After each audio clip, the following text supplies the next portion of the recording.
bien dans son job. On parle du match du siècle. Est-ce que vous avez entendu parler de ce match du siècle? Peut-être dans vos villes, dans les grandes villes. On va en parler avec Manon Chevalier. Bonjour Manon. Bonjour. Responsable développement du match du siècle. Vous travaillez pour Ticket for Change. On va parler de ces initiatives qui est un vrai travail territorial. Ça ne se passe pas qu'à Paris. D'abord, juste un mot sur vous d'ailleurs, parce que vous êtes une des responsables de cette structure. Vous aussi, vous avez changé un peu de vie. Vous étiez dans le marketing digital et vous avez basculé dans l'associatif qui donne du sens. Pourquoi ce changement de vie? Tout simplement pour une question de recherche de sens finalement. J'avais envie aussi de me dire que mon travail servait à quelque chose pour le monde qui nous entoure et la société aussi. Aujourd'hui, on fait face à une certaine urgence écologique et sociale et moi, je ne me voyais plus ne pas avoir ce sens-là et pas cet impact-là au travers de mon travail. Ticket for Change, créé en 2014, une association avec l'événement Match du siècle. Oui. L'esprit, c'est quoi? C'est quoi? De faire de tous ces citoyens et ces salariés des militants? Alors, pas tout à fait des militants. Je vais un peu loin? Ouais, peut-être un peu plus loin. En réalité, donc, Ticket for Change, effectivement, c'est né il y a 10 ans, dans l'objectif de pouvoir, si vous voulez, aider et accompagner toutes les personnes qui veulent avoir de l'impact au travers de leur travail, quel qu'il soit. Aujourd'hui, on accompagne à la fois des entrepreneurs à monter leurs projets à impact, au travers, ça peut être des entreprises, des associations, des organisations, mais on accompagne également les entreprises, les collaborateurs, les dirigeants à changer les choses de l'intérieur, donc à transformer un petit peu l'impact que les entreprises actuelles veulent avoir sur le monde, mais également aider les salariés à s'engager par leur travail, à postuler et donc être engagés dans des structures à impact. Votre postulat, c'est de dire que tout le monde peut changer à sa manière, à son niveau, le monde et l'environnement, parce qu'on n'a jamais autant parlé d'environnement, de réchauffement climatique, de dérèglement. 3000 personnes sensibilisées, dont 1000 étudiants. Et ça va se passer dans combien de villes? Plus de 20 villes en France? Oui, pour le match du siècle, c'est exactement ça. La semaine prochaine, nous lançons donc la Semaine du siècle, qui est un événement inédit en France. Et c'est la première édition qu'on lançait avec le match du siècle, parce que ça fait tout juste 1 an aujourd'hui que le match du siècle existe. Et donc notre objectif, c'est ça, c'est de réunir donc 1000 citoyens un peu partout en France, donc dans 20 villes et villages de France, avec cet objectif de créer un mouvement collectif finalement pour retrouver l'espoir, retrouver de l'envie d'agir et de construire un monde beaucoup plus durable pour demain.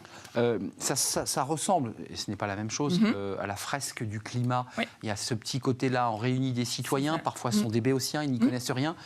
On les accompagne, j'imagine qu'on les encadre, on les forme, on les éclaire, puis ensuite ils construisent quelque chose? Exactement. En fait, la fresque du climat est là vraiment pour la partie sensibilisation, donc apprentissage sur les causes, les conséquences des effets climatiques et sur l'environnement finalement. Nous, on vient plutôt se placer sur la partie passage à l'action, donc une fois qu'on sait... Concrètement, comment est-ce que moi, à mon échelle, en tant qu'individu, je peux agir, quels sont mes leviers d'action, sur quoi est-ce que j'ai envie à quoi est-ce que j'ai envie de participer finalement dans la construction d'un monde plus désirable. Vous avez déjà une expérience, un recul d'1 an. Vous allez le refaire pour mobiliser un peu plus. Qu'est-ce qui ressort dans les actions concrètes? J'imagine que les personnes qui écoutent les ateliers et qui participent se disent « mais moi, comment je peux faire ?» Qu'est-ce qu'ils peuvent faire? Énormément de choses. En réalité, ça va vraiment dépendre de la situation et un petit peu aussi la personnalité des différents individus. L'objectif, c'est que nous, on ne leur dise pas « voilà, vous pouvez faire ceci, cela ». Ça vient vraiment d'eux-mêmes, de leur propre expérience. Exactement, c'est ça. Et donc, ça va être... ils vont pouvoir agir finalement à la fois dans leur vie personnelle, mais aussi dans leur vie professionnelle. Et donc, peut-être parfois se réorienter finalement vers des métiers dits à impact, et donc avoir une carrière à impact, ou bien simplement s'engager au travers du bénévolat dans une association au niveau local ou s'engager au sein de son établissement scolaire si on est étudiant par exemple. Donc il y a quand même l'idée de faire sortir le citoyen, le salarié du petit cocon parfois un peu confortable et de lui dire c'est un peu ça, bouge fais quelque chose. En réalité, la plupart des personnes qui viennent vivre le match du siècle sont quand même des personnes déjà, on va dire, à peu près engagées ou en tout cas convaincues qu'il faut faire quelque chose pour le monde qui nous entoure.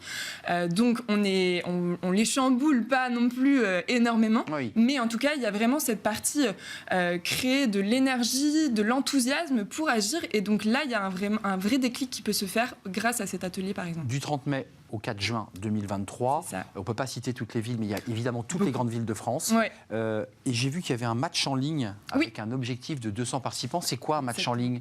Alors, c'est exactement le même atelier, donc le match du siècle. On a voulu proposer, avec l'un de nos partenaires qui s'appelle On est prêt, un format en ligne, tout simplement pour permettre aux personnes qui ne peuvent pas se déplacer dans les villes ou pour qui ça ne colle pas, enfin, ils ne se trouvent pas géographiquement proches d'une ville ou d'une session, de pouvoir quand même vivre cette expérience-là.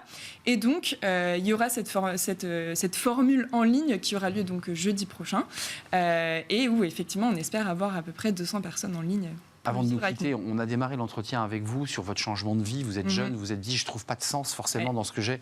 Je vais partir chez Ticket for Change. Vous vous y retrouvez, vous, dans votre vie personnelle? Parce que c'est un enjeu, on en parle beaucoup, de cette fameuse génération Z, de cette nouvelle génération. Vous avez trouvé un sens à votre vie à travers cette action? Oui, complètement. En fait, en réalité, moi, ce qui m'anime personnellement, c'est de pouvoir justement accompagner un maximum de personnes à retrouver du sens et à faire en sorte qu'elles puissent être à la fois épanouies, à trouver du sens, à avoir de l'impact et que finalement, que tout ce monde-là ait un sens finalement et qu'on aille vers du mieux par rapport à tous les enjeux écologiques, sociaux auxquels on fait face aujourd'hui. Allez donc regarder le site Ticket for Change parce qu'il y a les villes, il y a les horaires, il y a les lieux, il y a tout. Et ça, c'est organisé par Manon. Les étudiants, les citoyens et les entrepreneurs. Tout à fait. Parce qu'il y a aussi les entreprises. Pour le coup, le format là qu'on va proposer pour la Semaine du siècle, c'est vraiment le format grand public. Aujourd'hui, ce format-là, il existe aussi dans l'enseignement supérieur, mais aussi en entreprise, pour justement permettre aussi aux collaborateurs de se réunir autour d'une vision, de construire une vision peut-être aussi de l'impact qu'ils ont envie d'avoir au travers de leur entreprise d'ici 2050 et mettre en place des projets au sein de ces entreprises-là pour faire changer les choses. Merci Manon Chevalier pour cet enthousiasme. Responsable développement du match du siècle. Allez sur le site Ticket for Change, je l'ai bien dit. Exactement. C'était un plaisir de vous accueillir. Merci à vous. Une BD, tiens, dans le livre de Smart Job, vous allez voir, son auteur est avec nous, il s'appelle Fix. On se marre bien, on se moque un petit peu de la vie en entreprise. Oui, rions un peu, c'est le livre de Smart Job.